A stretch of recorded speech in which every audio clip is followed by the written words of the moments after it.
వాక్యం వీక్షిస్తున్నటువంటి ప్రతి సహోదరి సహోదరులందరూ కూడా ప్రభు పేరట శుభములు కలుగునుగాక. ఈ సమయంలో దేని వర్తమాన ధ్యానం చేసుకుందాం. చాలా చక్కని కీర్తన భాగంలో మనం విన్నాం. గమనించినట్టయితే కీర్తన గ్రంథంలో 108 అధ్యాయం చదువుకున్నాం. 108 అధ్యాయంలో చాలా విషయాలు వర్తమానం విన్నాం. యెరూషలేము గురించి ప్రార్థన చేయండి. ప్రదేశాలు ఏ దేశాలు ఉన్నాయో వాటిని అతని పేర్లు పెట్టి వాటికి లెక్కించాడు. ఆ విధంగానే యెరూషలేము గురించి మాట్లాడాడు. యెరూషలేము క్షేమం కొరకు ప్రార్థన చేయమని భక్తుడిని దావీదు కీర్తనకారుడు అంటాడు.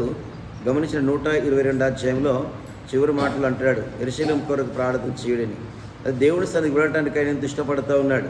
మొదటి భాగం చూసినట్టయితే 122 అధ్యాయంలో దావీదు అంటాడు, దేవుడి సన్నిధికి వెళదామని జనునాథ్ అన్నప్పుడు నేను ఎంతో సంతోషించి తిని. దేవుడి సన్నిధికి వచ్చడం ద్వారా, దేవునికి దగ్గరికి రావడం ద్వారా ఇతడు సంతోషపడుతున్నాడట. సౌదం వస్తే 122 అధ్యాయం మొదటి వచనంలో, యెహోవా మందిరానికి వెళదామని జనులు నాతో అన్నప్పుడు నేను సంతోషించి తిని. దేవుడిని సన్నిధికి రావడం ద్వారా ఎంతో సంతోషం, అనేకులు రావడం ద్వారా దీనికి ఎంతో సంతోషం. భక్తులు మాట్లాడుతున్నమాట అది సంతోషం. యెరూషలేమా మా పాదములు నీ గుమ్మములలో నివసించున్నవి. యెరూషలేమా బహువుగా కట్టబడిన పట్టణం వలె నువ్వు కట్టబడి ఉన్నావు. ఇశ్రాయేలులకు నియమిబడిన శాసనమును బట్టి యెహోవా నామమునకు కృతజ్ఞత. రూల్ అండ్ రెగ్యులేషన్ అంటే మనము 6 దినాలు పనిచేసి 7వ దినము విశ్రాంతి దినమును ఆచరించడం. ఇస్రాయేల్ ఒక కట్టడం ఉంది, ఒక నియమం ఉంది, ఒక పద్ధతి ఉంది. అందుకే దాన్ని ఆచరించడం ద్వారా దీవించబడతారని వారికి ఒక నియమం, కట్టడ, రూల్ అండ్ రెగ్యులేషన్స్ అలా పెట్టాడు దేవుడు. అయితే వారికి ఒక కట్టడను పాటించితే ఈవెన దీవెనలు వస్తాయని చెప్పాడు అన్నమాట. అందుకే వారు వచ్చినప్పుడు ఎంతో సంతోషిస్తున్నారు. దేవుడి సన్నిధికి రావడం ఎంతో సంతోషం, దేవుడి సన్నిధికి రావడం ఎంతో వేగిరపడడం ఎంతో దీవెనకరం. అందుకే దుప్పినీటి వాగుల కొరకు ఆశపడిన దేవా, నీ కొరకు నా ప్రాణం ఆశపడుతున్న కోరవ కుమార్ రాసిన కీర్తన గ్రంథంలో రాస్తూ ఉన్నారు. అదేవిధంగా ఒక సంతోషం, ఒక ఆనందం, ఒక ఆరోగ్యం దేవుడి సన్నిధికి రావడం ద్వారా అదంతా ఒక పెద్ద భాగ్యవంతమైన విషయం. 6వ వచనం ఏమంటాడు చివరిగా, యెరూషలేము యొక్క క్షేమం కొరకు ప్రార్థన చేయుడి. యెరూషలేమా నేను ప్రేమించు వారు వర్ధిల్లుదురు, ప్రాకారములలో నెమ్మది కలుగునుగాక అన్నాడు. దేవుడికి స్తోత్రం. నీ ప్రాకారములు నెమ్మది కలుగునుగాక. నిన్ను ప్రేమించే వారందరూ దీవించబడతారు, వర్ధిల్లుతారు, ఆశ్రయించబడతారు. యెరూషలేము కొరకు ప్రయోజనాలు ప్రార్థన చేయాలి. అలా ఉండని ఈరోజు వాక్య భాగానికి వెళదాము. కొద్దిసేపు భక్తునటి పౌలు గారు తన పరిచర్య విషయాల్లో జ్ఞాపకం చేస్తూ కోరింథ సంఘంతో మాట్లాడుతున్న మాట కొన్ని విషయాలు జ్ఞాపకం చేసుకుందామండి. తనకు ఎంతో వాక్చాతుర్యం లేనివాడుగా, లేదా ఈ రోజున వర్ణిస్తూ ఉంటారు భక్తులు. వర్ణతో అంటే భాష అంత వర్ణన లేక పద్ధతి చెప్పాలని ఉంటారు కదా. అయితే భక్తుని పౌలు గారు ఏమంటారంటే 2వ అధ్యాయం, 1 కొరింథీ 2వ అధ్యాయంలో సహోదరులారా, నేను మీ యొద్దకు వచ్చినప్పుడు వాక్చాతుర్యంతో కానీ జ్ఞానాతిశయంతో కానీ దేవుని మర్మం మీకు ప్రకటించుచు వచ్చిన వాడను కాను. మర్మయుక్తమైన విషయాలు జ్ఞాపకం చేస్తే ఈ రోజున మర్మాలు చెప్పాలి, మర్మాలు కావాలి. ఈ రోజున దేవుడు ఎందుకు వచ్చాడు సంగతిని పక్కన పెట్టిపోయి, ఆధ్యాత్మికంగా జీవించడం పక్కన పెట్టిపోయి ఏం చెప్పారు? మర్మాలు కావాలి. మర్మయుక్తంతో నేను వచ్చినవాడు మీ దగ్గరికి కాను. నేను మీ దగ్గరికి వచ్చినప్పుడు మర్మాలు చెప్పడానికి రాలేదు. దేవుని మర్మమును మీకు ప్రకటించచ్చు వచ్చిన వాడను కాను. నేను యేసుక్రీస్తును అనగా సిలువ వేయబడిన క్రీస్తును తప్ప మరి దేనిని మీ మధ్య నేను ఎరుగుకుంది నిశ్చయించుకుంటుని. అంటే లోకరీత్యా, లోక జ్ఞానము, లోక పద్ధతులు అతడు ఏమాత్రము చెప్పట్లేదు. కానీ క్రీస్తు యొక్క సిలువను గురించిన వార్త మాత్రం ప్రకటించడానికి లోకానికి పంపబడ్డాను అంటాడు భక్త పౌలు గారు. ఈరోజు నేను చేసే పని ఏంటిదట? క్రీస్తు సిలువను ప్రకటించాలి. క్రీస్తు మన కొరకు ఏం చేశాడు, క్రీస్తు మన కొరకు ఏమయ్యాడు అంటే మరణించాడు, మనకు చనిపోయి తిరిగి లేచాడు, సజీవుడు అయ్యాడు. ఎందు నిమిత్తం ఆయన మన కోసము సిలువకి ఎక్కవలసి వచ్చింది, ఆయన మరణించవలసి వచ్చింది. ఈ సిలువను గురించిన వార్త తెలియక అనేకులకు ఏమైందంటే వెర్రితనముగా ఉన్నదంట. సిలువను గురించిన వార్త నశించిన వారందరికీ వెర్రితనంగా ఉంది. రక్షింపబడుతున్న పాపికి అవుతుంది దేవుని శక్తి అని ఇదే భక్త పౌలు గారు కొరింథీ పత్రికలో 1వ అధ్యాయంలో జ్ఞాపకం చేస్తారు. చూడండి 17వ వచనం, సరే 18వ వచనం. సిలువను గురించిన వార్త నశించిన వారికి వెర్రితనముగా కానీ రక్షపడుచున్న మన దేవుని శక్తి ఇందు విషయమై జ్ఞానుల జ్ఞానమును నాశనము చేతును అన్నాడు. వివేకుల వివేకమును శూన్యపరుతునన్నాడు. జ్ఞాని ఏమై, శాస్త్రి ఏమై? జ్ఞానముతో కాదు దేవుని వాక్యం, ఆత్మతో సంబంధించిన వాక్యం, ఆత్మతో సంబంధించింది. అక్షరం చంపును కానీ ఆత్మ జీవింపజేయదు. అక్షరం కాదు, అందులో మర్మం ఏంటిది, అందులో ఉన్న బలమైన మాట ఏంటిది? ఒక శబ్దం, మాటలో శక్తి ఉంది. దేవుని మాట సెలవిస్తే చాలు. అక్షరం కాదు. ఇవాళ ఆత్మతో సత్యముతో దేవుని ఆరాధించవలసిన దినాల్లో మనం ఉన్నాం. అందుకే భక్తుని పౌలుగా రాస్తూ ఉన్నారు. అదే 2వ అధ్యాయంలో 3వ వచనంలో, మరియు బలహీనతతోనూ భయముతోనూ ఎంతో వణుకుతోనూ మెద్దనుంటిని మీ విశ్వాసము మనుషుల జ్ఞానము ఆధారము చేసుకొనక. మీ విశ్వాసం ఎవరి మీద ఉండాలంట? విశ్వాసము మనుషుల జ్ఞానము ఆధారం చేసుకొనకూడదు. మనుషుల జ్ఞానం బోధిస్తున్నారు. రోజున భక్తులు చాలామంది జ్ఞానం బోధిస్తున్నారు కానీ ఏం బోధించట్లేదు? ఆత్మ సంగతి చెప్పట్లేదు. జ్ఞానం వాళ్ళకున్న బోలెడు జ్ఞానం మనకు లేదు. ఆ జ్ఞానం బోలెడు జ్ఞానంతో ప్రపంచమంతా చెబుతూ ఉన్నది. జ్ఞానం, దైవ జ్ఞానం ఉంది, దయ్యముల జ్ఞానం కూడా ఉందండి. అయితే జ్ఞానం చెప్తూ ఉన్నారు. జ్ఞానం బోధిస్తున్నారు కానీ ఆత్మ సంగతిని చెప్పట్లేదు. బలమైనటువంటి మాట అందులో లేదు. జ్ఞానం చెప్తున్నారు, రైట్. ఎలా మాట్లాడాలి, ఎలా ఉండాలి చెప్తున్నారు, మంచిది. కానీ ఆత్మ సంగతి ఏమిటి? అందుకే భక్త పౌలు గారు అంటాడు, నేను మీ దగ్గరికి వచ్చినప్పుడు జ్ఞానవివేకములతో వచ్చిన వాడను కాను, వాక్చాతుర్యంతో వచ్చిన వాడను కాను. సూటిగా వాక్యం టు వాక్యం దేవుని మాట అతను మాట్లాడుకుంటూ వచ్చాడు. కొరింథీ పత్రిక చెప్తున్నాడు. అందుకే చదువుదాం ఒకసారి. 4వ వచనంకి వస్తే, మీ విశ్వాసం మనుషుల జ్ఞానం ఆధారం చేసుకొనక దేవుని శక్తిని ఆధారం చేసుకొని ఉండవలని నేను మాట్లాడినను సువార్త ప్రకటించినను జ్ఞానయుక్తమైన తీయని మాటలు వినియోగింపక. ఏంటంట? తీయటి మాటలు వినియోగింపక. ఈరోజు దేనికి అట్రాక్ట్ అయిపోతారు మనుషులు? దేనికి ఆకర్షితులవుతారు? తీయటి మాటలు. ఈ మాటలతో మేము దగ్గరికి రాలేనంటాడు. తీయటి మాటలు చెప్పాలి ప్రజలకు కదా. ఇది మనుషుల పద్ధతి. దేవుడి పద్ధతి ఇది కాదు. దేవుడి పద్ధతి అలా ఉండదు. దేవుడి పద్ధతి కండిషన్ ఉంటుంది, కళాఖండితంగా ఉంటుంది. దేవుని మాట సరిగా ఉంటుంది. అందుకే ఈ తీయటి మాటలు చెప్పి మనుషులందరినీ మభ్యపెట్టే ప్రజలు ఉన్నారు లోకం. అందుకే మాట్లాడుతున్నాడు ఇక్కడ. చదువుమా. పరిశుద్ధాత్మయు దేవుని శక్తియు దృష్టాంతములనే వినియోగించి తిని పరిపూర్ణ వారి మధ్య జ్ఞానమును బోధించుచున్నాము. పరిపూర్ణమైన వారి మధ్య, పరిపూర్ణం అంటే పరిపక్వము కాని వారి మధ్యలో ప్రకటిస్తే ప్రయోజనం ఏమీ లేదు. అంటే అర్థమైందా? అంటే నిలువెచ్చని స్థితి, సంపూర్ణత లేని పద్ధతి. ఈ సంపూర్ణత లేని పద్ధతుల మధ్యలో ప్రకటిస్తే వాయనికి మరి ఇది అంటుకోవలసి వస్తుంది. సంపూర్ణత ఉండాలి, అసంపూర్ణత కాకుండా. ఏం చెప్తున్నట్టు ఇతడు? పరిపూర్ణత ఆయన వారి మధ్య జ్ఞానమును బోధించుచున్నాము. ఈ లోక జ్ఞానము కాదు, నిరర్థకులైన పోవుచున్న ఈ లోకాధికారుల జ్ఞానమును కాదు కానీ. లోకాధికార జ్ఞానం. లోకంలో జ్ఞానులు ఉన్నారు, మహా పెద్దలు ఉన్నారు, పురోహితులు ఉన్నారు, పండితులు ఉన్నారు, మహావేదాంతులు ఉన్నారు, మనకంటే గొప్ప గొప్ప వాళ్ళు ఉన్నారు, శ్రేష్ఠులు ఉన్నారు, మంచి మంచి ధనవంతులు ఉన్నారు, ఐశ్వర్యవంతులు ఉన్నారు, అందచందల ఆటగాళ్ళు ఉన్నారు, పాటగాళ్ళు ఉన్నారు. కానీ వీరికి ఇది అందలేదు, వీరికి ఈ సంగతి తెలియలేదు. తెలిస్తే ఏం చేసేవారు కాదు? యేసుని సిలువకేసేవారు కాదు. అందుకే భక్తుని పేతురు గారు మాట్లాడుతూ ఉన్నమాట, మీరు తెలియకే అతన్ని మీరు ఏం చేశారు? సిలువకెక్కిచ్చారు. తెలియక. ఈరోజు నాకు చాలామంది తెలియక ఏదో అనుకుంటున్నారు పాపం. తెలిస్తే కానీ వాళ్ళు కూడా ప్రాణం పెడతారు. తెలియక. వాక్యం ఉండే ప్రియ తల్లి, తమ్ముడా, స్నేహితుడా, సోదరి, ఈ రోజున వాక్యం తెలిస్తే కానీ లేదా క్రీస్తుకు తెలిస్తే కానీ ఏం చేస్తావు? ప్రాణం పెట్టడానికి సంసిద్ధపడుతూ ఉంటావు. తెలియక ఆపసోపాలతో, అవమానాలతో, అవహేళనతో ప్రజలను మాట్లాడుతూ ఉంటాం. అయితే క్రైస్తవం మీద ఒక చిన్న చూపుగా చూస్తూ ఉంటారు. ఎందుకు యేసుప్రభు మన కొరకు ప్రాణం పెట్టాడని చూస్తే పేతురు గారు అన్నారు అక్కడ చూడండి, 2వ అధ్యాయం 36వ వచనంలో, పేతురు మరి అపోస్తల కార్యం 2వ అధ్యాయం అపోస్తలకు 2వ అధ్యాయం 36వ వచనంలో మీరు తెలియకయే అన్నాడు. తెలియకయే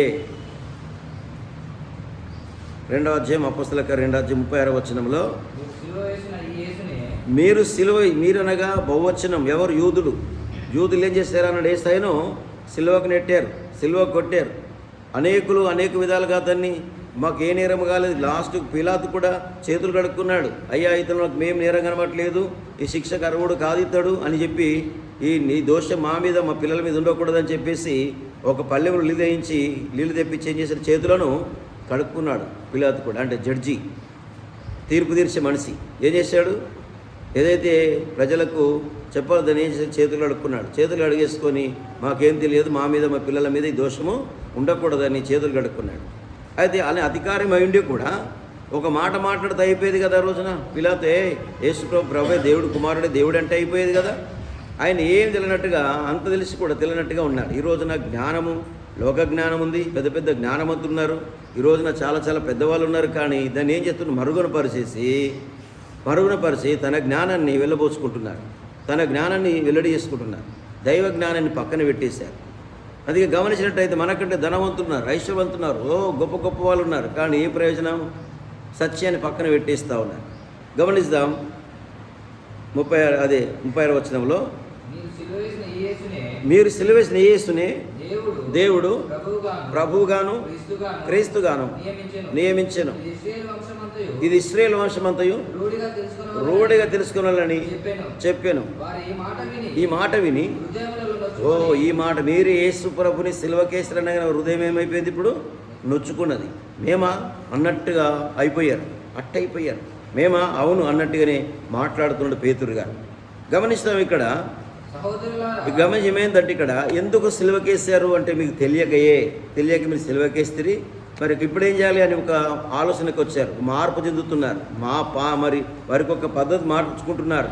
ఏమి జరిగింది, ఏం చేస్తే మేము క్షమించబడతాం, ఏం చేస్తే మేము మరి విముక్తులం అవుతాం అనే ఆలోచనకు వచ్చారు వాళ్ళు. అక్కడ ఏం లేదయ్యా, ఈ రోజు నుంచి మీరు యేసునందు విశ్వాసం ఉంచండి.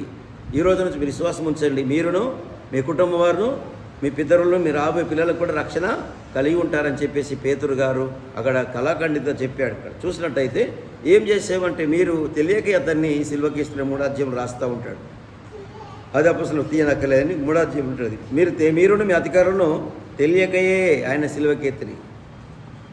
12వ వచనం చూసుకున్నది డౌట్ క్లియర్ చేసుకుందాం. 3వ అధ్యాయం 12వ వచనంలో మన పితరులు అబ్రహాం మొదలుకొని చూసినట్టయితే పేతురు దీనిని చూచి ప్రజలతో ఇట్లా నేను ఇశ్రాయేలులారా మీరు విని అక్కడ కుంటివాడు బాగుపడ్డ తర్వాత, ఆయన స్వస్థపడ్డ తర్వాత వీని విషయం మీరు ఎందుకు ఆశ్చర్యపడుతున్నారు? మా వల్ల కలిగిన కార్యం కాదండి బాబోయ్, ఇది మా వల్ల జరిగిన కార్యం కాదు. ఎవరి వల్ల జరిగింది? ఇది యేసయ్య వల్ల జరిగిన కార్యం. ఇది మేమును కూడా అతనికి ఏం చేయలేం. కానీ వీని విషయం మీరు ఎందుకు ఆశ్చర్యపడుతున్నారు? కుంటి మనుషుల విషయంలో మా సొంత శక్తి చేతగానే భక్తి చేత ఆయనను నడవను వీనికి బలమి నట్టుగా మీరెందుకు మా తట్టు తీరి చూస్తున్నారు? మేం కాదని బాగు చేసింది. ఆమేన్, హల్లెలూయా. ఇది మేం కాదు బాగు చేసింది. దీని విశ్వాసం ద్వారా మీరేది యేసును ఏం చేశారు? మీరు సిల్వకేశారు. చదువుప్పుడు అబ్రహాం, ఇసాక్, యాకోబుల అనివారు దేవుడు అనగా మన పితరుల దేవుడు తన సేవకుడైన యేసును మహిమపరిచి ఉన్నాడు. మీరు ఆయనను అప్పగించితిరి. పిలాతు ఆయన విడుదల చేయమనగా నిశ్చయించినప్పుడు మీరు అతని ఎదుట ఆయనను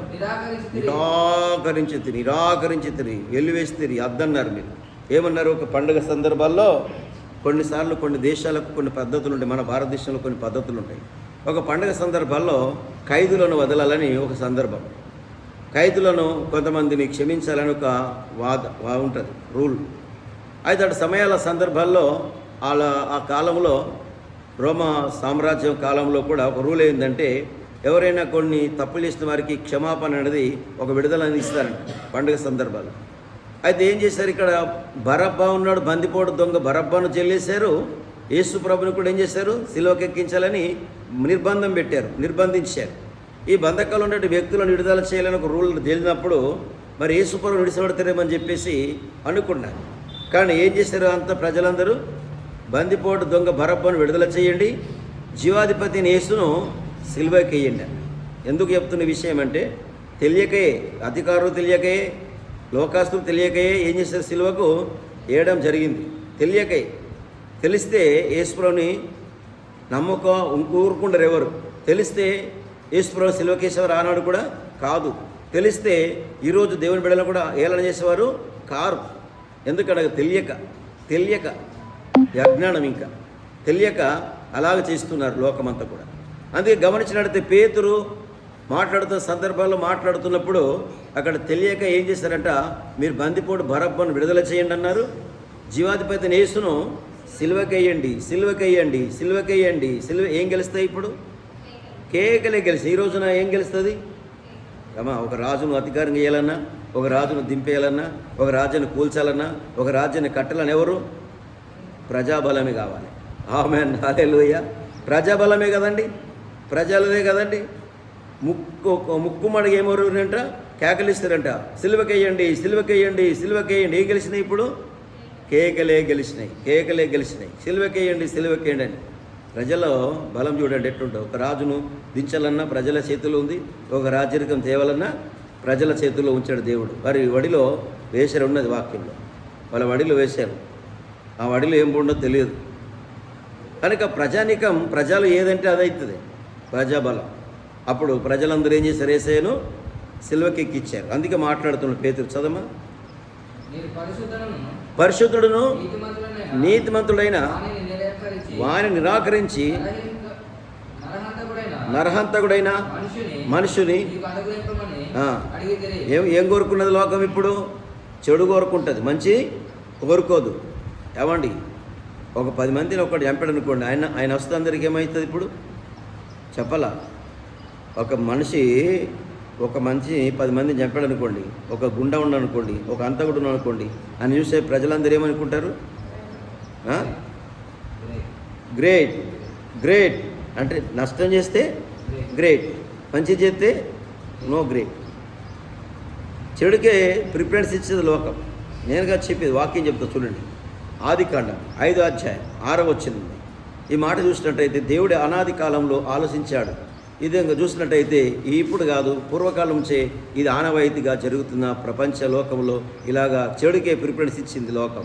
దేవునికి విలువ ఇవ్వలేదు, దేవునికి విలువ కట్టియలేదు, మంచిదనానికి వాల్యూ లేదు, సత్యానికి స్థలం లేదు. అందుకే జ్ఞాపకం చేస్తాం ఆదికాండం. నరుల చెడుతనము ఏది గొప్పదంట? ఎంత చెడు చేస్తావానికి మంచిదని.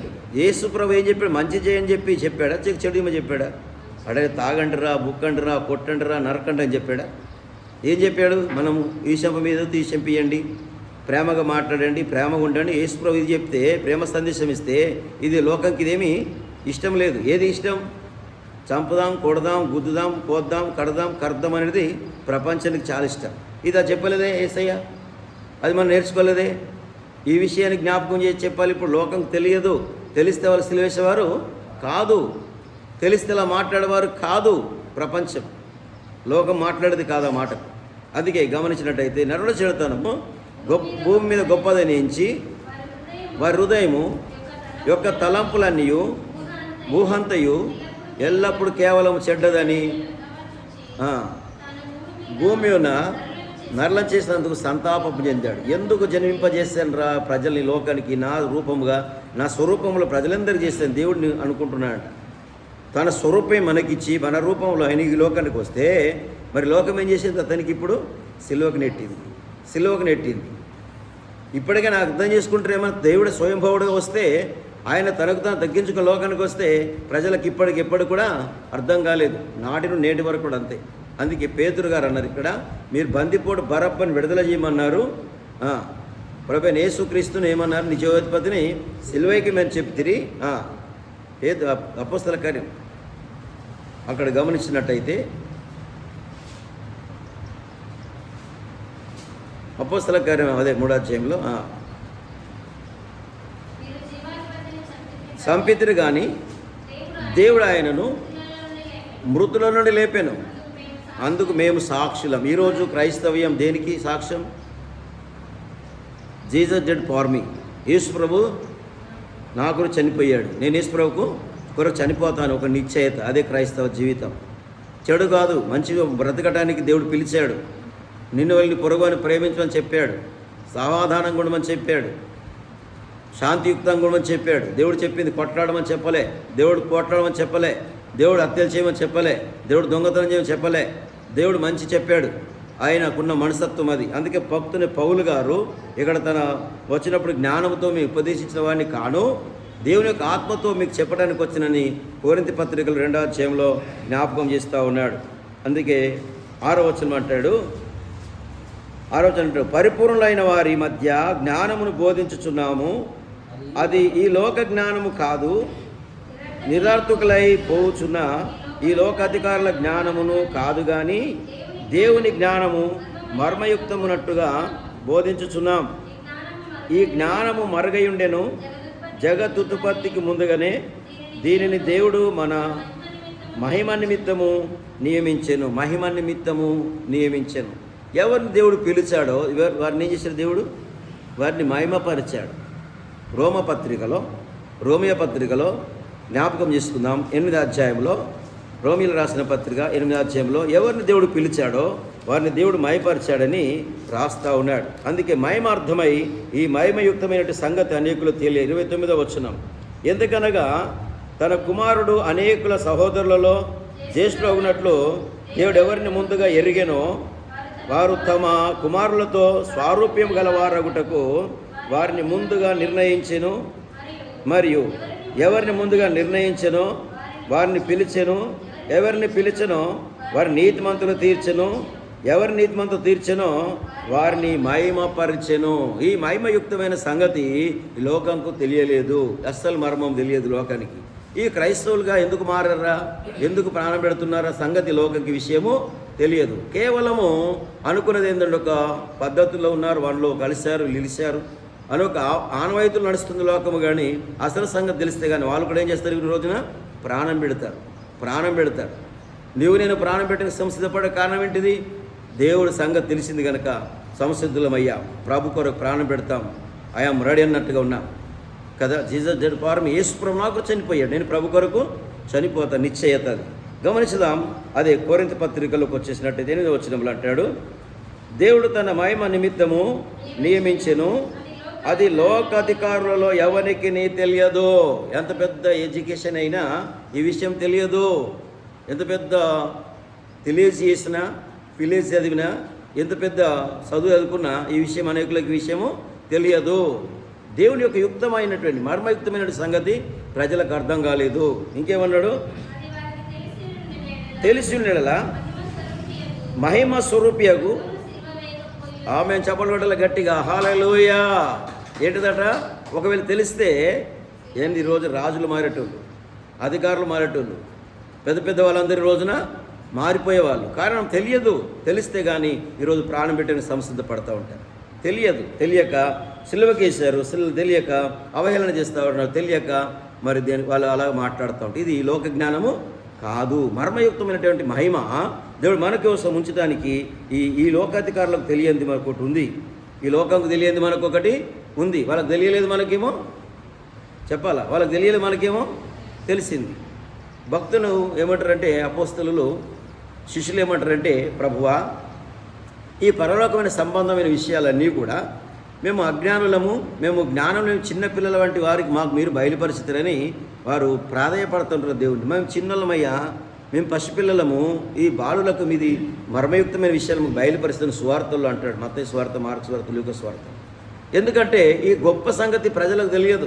ఇంత పెద్ద లోకం ఉన్నది కానీ అధికారులకు తెలియలేదు. తెలిస్తే కానీ ఏం చేస్తారు? ప్రాణమే పెట్టేస్తారు. తెలియదు. అందుకే అలా తెలియంది మనకు తెలిసింది. ఏం తెలిసింది? పరలోకని బాట. ఏం తెలిసింది? పరలోక రాజ్యం ఉందని. ఏం తెలిసింది? యేసయ్య నిజమైన దేవుడని, ఆయన ద్వారానే మోక్షమని మనకు తెలిసింది. లోకంకి ఇది తెలియలేదు. గింత సంగతి వాళ్ళకి తెలియక ఇబ్బంది చేస్తుంటారు, తెలియక కొట్టారు యేసు ప్రభుని కూడా. తెలిస్తే ప్రాణం పెట్టేవారు. ఆ రోజు అధికారులు కూడా లోబడేవారు. చదువు ఇప్పుడు,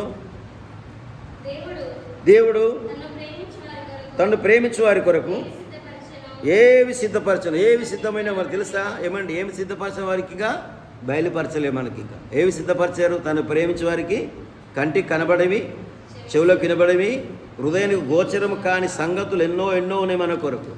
కంటికి కనబడ నీవెన్నయ్యో, చెవికి వినబడ నీవెన్నయ్యో, కంటికి కనబడ నీవెన్నయ్యో, చెవికి వినబడ నీవెన్నయ్యో. ప్రభు యేసు నా రక్షక నొసగు కన్నులు నాకు నిరతంబునే నిన్ను చూడా. ప్రభు యేసు నా రక్షక నొసగు కన్నులు నాకు నిరతంబునే నిన్ను చూడా. హల్లెలూయా.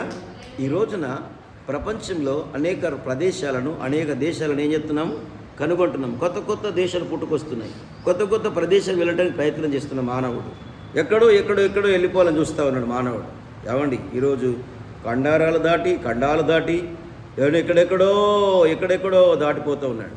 ఏమండి, యూరోప్స్ కంట్రీస్ ఎన్నో రకరకాల ఖండాలు దాటి వెళ్ళిపోతున్నాడు మానవుడు.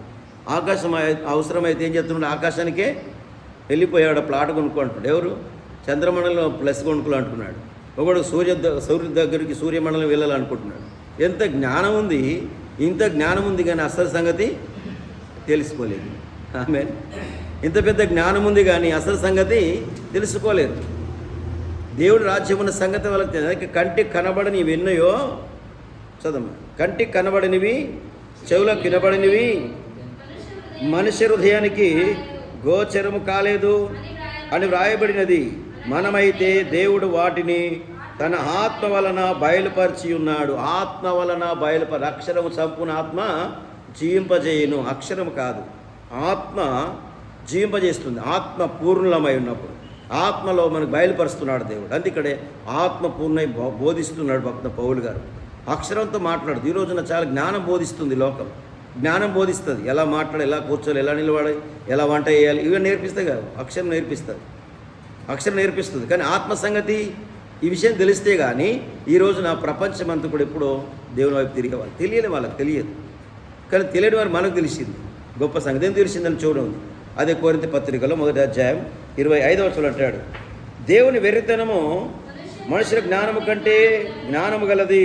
ఎవరి జ్ఞానము కంటే? మనుషుల జ్ఞానము కంటే.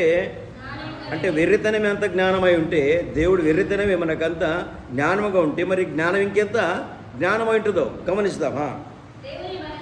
దేవుని బలహీనత మనుషుల బలము కంటే బలమైనది. సహోదరులారా, మేము పిలిచిన పిలుపును చూడండి. ఏమండి, మీరు పిలిచిన పిలుపును చూడండి, పిలుపుకు లోబడండి. మేము పిలిచినవి లోకరీతి కాదు. మీరు పిలిచింది లోకరీతి ఏదో ఉద్యోగం చేయడానికి దేవునికి వెళ్ళలేదు. దేవుడు నిన్ను దేనికి పిలిచాడు? ఉన్నత పిలుపుకు లోబడి ఉండేటప్పుడు దేవుడు నిన్ను అధికంగా తీసుకెళ్తాడు. అందుకే లోబడి ఉండండి. మీరు లోకరీతి గనులైనను గొప్ప వంశం వారైనను అనేకులు పిలువబడలేదు. గొప్ప గొప్ప వంశాలు, గొప్ప గొప్ప వాళ్ళు ఉన్నారు లోకంలో, కానీ వారికి లేని యొక్క గొప్ప భాగ్యవంతమైనటువంటి రక్షణ భాగ్యము దేవుడు మనకి ఇచ్చాడు. అందుకే పౌలు గారు చెప్తున్న మాట ఏంటంటే, అయ్యా మేము మీ దగ్గరకు వచ్చినప్పుడు జ్ఞానయుక్తంతో బోధించలే, మీ దగ్గరికి రాలేదయ్యా, జ్ఞానం బోధించలే మీ దగ్గరకు వచ్చి. ఏది మాట్లాడుతున్నాడు? ఆత్మ పూర్ణమై పరిపూర్ణమైన వారికి మధ్యలోని బోధించినట్టుగా బోధిస్తున్నాను అన్నాడు. చదమ్మా, ఎక్కడ చదివిడ్డ 27వ వచనం. ఏ శరీరియు దేవుని ఎదుట అతిశయింపకున్నట్లు జ్ఞానులను సిగ్గుపరచుటకు లోకంలో నుండి వెర్రి వారిని దేవుడు ఏర్పరచుకో. ఎవరిని? వెర్రి వారిని. ఎవరు లెక్క చేస్తారు మన లోకంలో? ఏమండి, ఒక బైబిల్లో ఒక మాట ప్రసంగులు అంటాడు, ఒక ఆయనట ఒక పెద్ద పట్టణం ఉంది. ఈ పట్టణాన్నట పరిపాలించడానికి ఒక రాజు ఉన్నాడు. ఆ రాజు పరిపాలనలో మరి ఒక పట్టణంలో పేదవాడు కూడా ఒకడు ఉన్నాడు. అయితే ఈ జ్ఞానం చూసినట్టయితే రాజు చేసిన యుద్ధం వస్తుందంట. వేరే ఒక దేశం నుంచి ఒక దేశం మీదకి యుద్ధం వస్తుందంట. ఆ దేశం మీద యుద్ధం వచ్చినప్పుడు రాజు వెళ్ళి సైన్యం ఆపడానికి శక్తి లేదు, ఆయనకు శక్తి లేదు. అయితే ఏం చేశాడంటే పేదవాడు జ్ఞానం చొప్పున ఆ సైన్యమును ఆపేశాడు.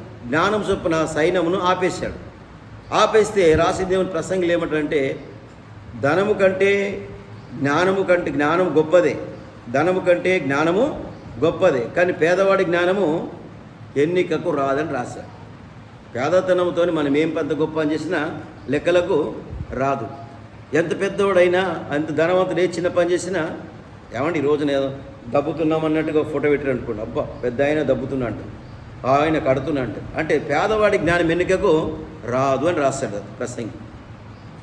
అది ఎంత పెద్ద పని చేసినా చిన్నోడు పేదరికం ఉన్నాం కనుక పేదల లెక్కలకు రాము. కానీ దేవుడు ఏం చేశాడు? బీదల కోసం, పేదల కోసం, విధవరాల కోసం లోకానికి వచ్చాడు. యేసు ప్రభువుకి లోకానికి వచ్చాడు. మీరు ఎవరు మిమ్మల్ని లెక్కయ్యారు? మీరు లెక్కయ్యారు, నన్ను లెక్కయ్యలేరు, మిమ్మల్ని కూడా లెక్క చేయరు. ఒకవేళ నన్ను అడిగి ఉంటే నేను ఎక్కడ తీసుకెళ్తాను మిమ్మల్ని? ఈ లోకరీతి మిమ్మల్ని ధనవంతులు కాదు, మీరు పరలోకాన్ని నేరుగా తీసుకెళ్తాను. దేవుడికి స్తోత్రం. ఇది తెలియని ప్రదేశం ఒకటి ఉంది వీళ్ళకి, లోకానికి తెలియని ప్రదేశం ఒకటి ఉంది. ఆ దేశమే పరలోకం. అదే నేనే సత్యం, నేనే జీవం, నేనే మార్గం, నా ద్వారా తప్ప తండ్రి ఎదుకు రారని చెప్పాడు. అందుకే దేవుని ఎదుటను అతిశయపడకున్నట్లు ఏ శరీరు దేవుని ఎదుట అతిశయపడుకున్నట్లు జ్ఞానులు సిగ్గుపరచుటకు లోకములో నుండి వెర్రి వారిని దేవుడు ఏర్పరచుకొని ఉన్నాడు. బలవంతుల వారిని సిగ్గుపరచుటకు లోకంలో బలహీన వారిని ఏర్పరచుకొని ఉన్నాడు. ఎన్నికైన వారిని వ్యర్థం చేయటకు లోకంలో నీచిన వారిని, తృణీకరించబడ్డ వారిని, ఎన్నిక లేని వారిని దేవుడు ఏర్పరచుకొని ఉన్నాడు అన్నాడు. అయితే మీరు అతిశయించుట మరి కృపణను అతిశయించవాలిను. అయితే మీరు క్రీస్తు యేసునందు ఉన్నారు అంటాడు. క్రీస్తు యేసునందు ఉన్నవారు. అందుకే మనము అతిశయ కారణం ఏంటంటే నేను క్రిస్టియన్, నేను దైవజనుడు, నేను ఒక దేవుని బిడ్డను, దేవుని ఎరిగిన ఒక అతిశయం. ఈ అతిశయం అనేకులకు లేదు. గర్వకారణం చెప్పుకోవటానికి ఏమండి మా గర్వకారణం ఏంటి? నేను యేసు బిడ్డను, గర్వకారణం నేను దేవుని బిడ్డను చెప్పుకోవడం, గర్వకారణాన్ని చెప్పుకోవడానికి ఒక అతిశయ కారణం ఉంది. చివరిగా మనం జ్ఞాపకం చేస్తున్నాం ఆత్మ సంబంధ విషయాలు 11వ వచనంలో. ఒక మనుషుని సంగతులు అతనున్న మనుషులకి ఆత్మకే కానీ మనుషులలో మరి ఎవనికి తెలియదు. అలాగే దేవుని సంగతులు దేవుని ఆత్మకే కానీ మరి ఎవరికి తెలియవు. ఒక మనిషిలో ఉన్నటువంటి బలహీనత, బలం ఎవరికి తెలుస్తుంది? మనకే తెలుసు. మనం ఏం చేస్తాం మనకి తెలుసు, ఇతరులకేవి తెలియవు. మన బలహీనతలు, మంచి చెడు మనకి తెలుసు, ఇతరులకేవి తెలియవు. అలాగనే ఆత్మ సంగతి ఆత్మకి తెలిస్తే కానీ ఇంకెవరికి తెలియదు. ఆత్మపూర్ణమై ఉన్నప్పుడు, ఆత్మతో అనుసరించి నడిచినప్పుడు, దేవునితో అనుకరించి నడిచినప్పుడు దేవుడి సంగతులు మనకే తెలుపబడతాయి, మన సంగతులు దేవునికి తెలుపబడతాయి. ఈ లోకంకి ఏం తెలుస్తాయండి? లోకరీతి మాట, లోకరీతి పద్ధతి లోకస్తులకేవి తెలియవు. అందుకే వాళ్ళు అనేక రకాలుగా అనుకుంటారు తెలియక. పాపం తెలిస్తే కానీ ఏం చేస్తారు? మనకంటే ఎక్కువ ప్రాణం పెట్టని ముందుకు వస్తారు. ప్రాణం పెట్టిన అందుకే తెలియక మీరు సిలువకేస్తారయ్యా యేసయ్యను, తెలియకనే మీరు మీ అధికారులు సిలువకేస్తిరి అన్నాడు. గమనించవచ్చు. చివరిగా 11వ వచనంలో మనుషుల జ్ఞానము నేర్పు మాట, రుట్టు మాటలు కాదు, మనుషుల జ్ఞానము నేర్పు మాటలతో కాక ఆత్మ సంబంధమైన సంగతులతో సరిచూచుచు ఆత్మ నేర్పుగా మాటలతో వీటిని గూర్చి మేము బోధించుచున్నాము. ప్రకృతి సంబంధమైన మనుషుడు దేవుని ఆత్మ విషయములను అంగీకరింపడు. ప్రకృతి సంబంధమైన శరీరం ఉంది, ఆత్మ సంబంధమైన శరీరం కూడా ఉంది. ప్రకృతి సంబంధమైన శరీరమును కొయ్యొచ్చు, ఆపరేషన్ చేయొచ్చు, ఇరుగొట్టచ్చు, కూలగొట్టచ్చు, సంపచ్చు, నరకచ్చు, కొయ్యొచ్చు. దేన్ని? ఈ శరీరము, భావ్యమైన శరీరం. ఒక ఆత్మకు ఒక సంగతి తెలుసు, ఆత్మకు ఒక శరీరం ఉంది. అది పరిశుద్ధాత్మ మనలో ఉన్నప్పుడు అతడు తొడుక్కున్నాడు. భావ్యమైనటువంటి పురుషుడున్నాడు, అంతరంగా పురుషుడున్నాడు. భావ్య పురుషుడున్నాడు, అంతరంగా పురుషుడున్నాడు. అంతరంగంలో ఉన్న పురుషుని మనం కంపేర్ చేసినప్పుడు ఈ భావ్య పురుషుడు ఏమైతే ఏం పర్వాలేదండి. ఈ భావ్యం ఉంటే ఎందుకు పోతుంది? ఏమండి స్థిరత్వం ఇక్కడ ఏమైనా స్థిరమై ఉండేది ఇక్కడ. అందుకే స్థిరమైనటువంటిది, నిలకడ ఉండేది, శాశ్వతమైనటువంటి దేశమే పరలోకంలో ఉండడానికి అవకాశం. 14వ వచనం. ప్రకృతి సంబంధమైన మనుషుడు దేవుని ఆత్మ విషయములను అంగీకరింపడు అని అవి అతనికి వెర్రితనముగా ఉన్నవి. అవి ఆత్మానుభవం చేతనే వివేచింపగలడు గనుక అతడు వాటిని గ్రహింపజాలడు. ఆత్మ సంబంధానికి శరీర సంబంధానికి తేడా ఉంటుంది. ఆత్మ సంబంధం వేరు, శరీర సంబంధం వేరు. ఇప్పుడు ఆత్మ సంబంధం ఉన్నాం మనం, ఇప్పుడు శరీర సంబంధం కూడా ఉంది. ఈ రెండు కలిగి ఉన్నాం మనం. లోకము శరీర సంబంధమే కలిగి ఉంది, ఆత్మ సంబంధము కలిగలేదు. కనుక మనం ఆత్మ సంబంధులము, శరీర సంబంధులము రెండు కూడా మనకు మిమిడి ఉన్నాయి. క్రీస్తుని ధరించుకున్నాం, ఆదమును పోలిక కలిగి ఉన్నాం, క్రీస్తు కూడా కలిగి ఉన్నాం. కనుక రెండు కూడా మనలో ఉన్నాయి. అందుకే ఆత్మ సంగతులు ఆత్మీయులకు తెలుస్తుంది, శరీర సంబంధం శరీర సంఖ్య తెలుస్తుంది. అందుకే తెలియకే మీరు సిలువకేస్తారని పేతురు గారు అన్నారు. భక్త పౌలు గారు ఇక్కడ అన్నారంటే మీ దగ్గరకు వచ్చినప్పుడు వాక్చాతుర్యం మీ దగ్గరికి రాలేదు, కానీ మర్మయుక్తమైన విషయాలు చెప్పడానికి రాలేదు, ఆత్మ విషయాలు చెప్పడానికి నేను మధ్యకు వచ్చాను అన్నాడు. కనుక ఇంకా మిగతా సంగతులు మరుసటి రోజున తెలుసుకుందాం. దేవుడి మాటల వాక్యం మన అంతరాత్మ దేవుడు దీవించి ఆశీర్వదించును గాక. ఆమేన్.